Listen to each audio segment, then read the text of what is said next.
अगर तुम केमिस्ट्री के स्टूडेंट्स हो तो तुम्हारे लिए प्रॉब्लम आती होगी इन टॉपिक्स के अंदर जो भी मैं बताने वाला हूं, आइसोटोप्स, आइसोबार, आइसोइलेक्ट्रॉनिक स्पीशीज और आइसोटोन्स। इसको आज मैं क्लियर करूंगा और मैं तुम्हारे ब्रेन के अंदर प्रिंट करके जाऊंगा, ये मेरी गारंटी है। ध्यान से वीडियो को देखना, ना कोई नोट्स नहीं बनाने, सिर्फ सुनो वीडियो को, नोट्स बाद में बनाना। Isotopes, isobars, isotones, isoelectronic species की डेफिनेशन सभी लिखते हैं, इसकी फील मैं दिलाऊंगा। उसके फील से पहले तुम्हें समझना पड़ेगा एटम कैसा दिखता है। हमारा एटम इस तरीके से दिखता है, जिसके बीच में न्यूक्लियस होता है और साइड साइड में इलेक्ट्रॉन्स रिवॉल्व होते हैं। हाँ जी सर, 10th में पढ़ा था। जो बीच में न्यूक्लियस है उसके अंदर हमारे दो ही चीजें पाई जाती है, प्रोटॉन और न्यूट्रॉन। क्या पाया जाता है? प्रोटॉन और न्यूट्रॉन। याद रखना, न्यूक्लियस के अंदर प्रोटॉन और न्यूट्रॉन ये दोनों पाए जाते हैं। और इलेक्ट्रॉन न्यूक्लियस के बाहर, यानी कि इसके अंदर इलेक्ट्रॉन नहीं पाए जाते, इलेक्ट्रॉन बाहर चक्री में रिवॉल्व कर रहे होते हैं। हाँ जी सर, ये भी समझ आ गया। यानी कि एटम कैसा दिखता है हमें ये समझ आ गया। अगर तुम्हें ये समझ आ गया तो ये जितना कुछ लिखा है तुम्हारे ब्रेन में मैं प्रिंट करके जाऊंगा। कैसे? देखो, समझ लो ये सिंबल है, कोई भी एलिमेंट का सिंबल समझ लो, एक्स लिख लिया। अब यहाँ पे ये एक्स की जगह कार्बन का सिंबल भी हो सकता है, नाइट्रोजन हो सकता है, ऑक्सीजन हो सकता है, फ्लोरीन हो सकता है, क्लोरीन हो सकता है, ब्रोमीन हो सकता है, कुछ भी हो सकता है। इसलिए मैंने एक्स लिखा ताकि तुम रिलेट कर सको।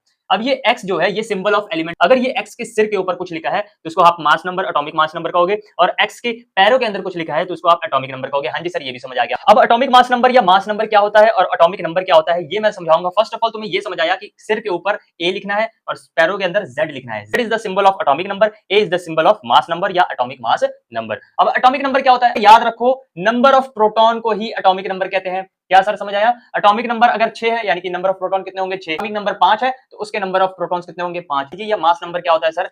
तुम्हें क्या करना है, नंबर ऑफ प्रोटॉन्स जो भी हमने देखे उसमें प्लस कर देने हैं नंबर ऑफ न्यूट्रॉन्स। क्या मैंने बोला? Number of protons plus number of neutrons को प्लस जैसे ही कर दोगे तो जो नंबर आएगा तुम्हारे पास उसी को क्या कहते हैं? Atomic mass number. चलो एक एग्जांपल से समझते हैं। कार्बन, ये कार्बन है, कार्बन के पैर के नीचे 6 लिखा है, सिर के ऊपर मैंने 12 लिखा है, यानी कि नीचे क्या है? Z, ऊपर क्या है? A। ये है एटॉमिक नंबर, ये है एटॉमिक मास नंबर या मास नंबर इसको कहते हैं। यानी कि इस 6 से मुझे, इस 6 को देखकर मुझे क्या समझ आ रहा है कि इस कार्बन के अंदर नंबर ऑफ प्रोटॉन्स कितने हैं? 6 हैं। और इस 12 को देखकर मुझे क्या समझ आ रहा है कि इसके अंदर number of protons plus number of neutrons total कितने हैं? 12 है। अब मुझे पता लगाना है कि नंबर ऑफ प्रोटॉन्स और नंबर ऑफ न्यूट्रॉन्स कितने हैं, तो इनका सम 12 है, पर कितने हैं? तो नंबर ऑफ प्रोटॉन्स पहले से ही मुझे पता है कितने हैं, 6, उसकी वैल्यू पुट कर दूंगा, प्लस नंबर ऑफ न्यूट्रॉन्स नहीं पता, x इज इक्वल टू 12। अब x की वैल्यू निकाल दोगे, 6 को उधर लेके जाओगे तो नंबर ऑफ न्यूट्रॉन्स भी 6 आ जाएंगे। यानी कि इसके अंदर, इस कार्बन के आइसोटोप के अंदर नंबर ऑफ प्रोटॉन्स कितने हैं? 6। नंबर ऑफ न्यूट्रॉन्स कितने हैं?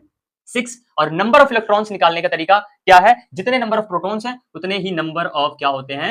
नंबर ऑफ इलेक्ट्रॉन्स होते हैं। न्यूट्रल एटम के अंदर, न्यूट्रल अगर कहीं चार्ज आया तो उसका वीडियो अलग से बनाऊंगा, पहले न्यूट्रल एटम की बात हो रही है। यानी कि तुम्हें समझ आ गया कि एटॉमिक नंबर क्या होता है, एटॉमिक मास नंबर क्या होता है। अगर तुम्हें ये समझ आ गया तो अब तुम्हें याद करने की भी जरूरत नहीं, इनको बस पढ़ लो और तुम्हें समझ आ जाएगा कि इसके अंदर डिफरेंस क्या है। चलो अब पढ़ते हैं। आइसोटोप